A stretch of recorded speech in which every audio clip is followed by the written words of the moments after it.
আজকে বানাবো বড় রুই মাছ দিয়ে ছিম আলু দিয়ে রুই মাছের ঝোল। আসসালামু আলাইকুম, কেমন আছেন সবাই? তো চলেন মূল রেসিপিতে চলে যাই। এইখানে আমি একটা বড় রুই মাছ পিস পিস করে কেটে ভালো করে ধুয়ে পরিষ্কার করে নিয়েছি। এখন একটু হলুদ লবণ দিয়ে মাখিয়ে কিছুক্ষণ রেখে একটা কড়াইয়ে আমি সবগুলো মাছ ভেজে নিচ্ছি।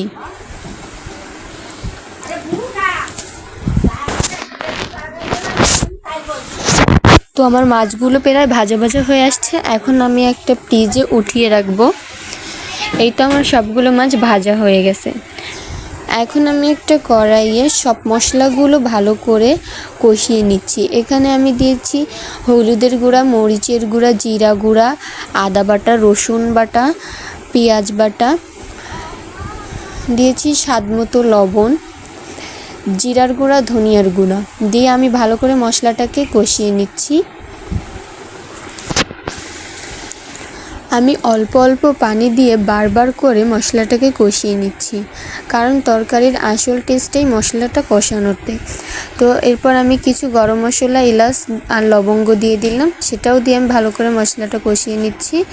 এখন আমি সবগুলো মাছ দিয়ে মশলাটা আবার কষিয়ে নিচ্ছি। মাছ আমি যাতে মশলার ভিতরে লাগে এজন্য ভালো করে মাছগুলোকে আমি কষিয়ে নিচ্ছি মশলার সাথে।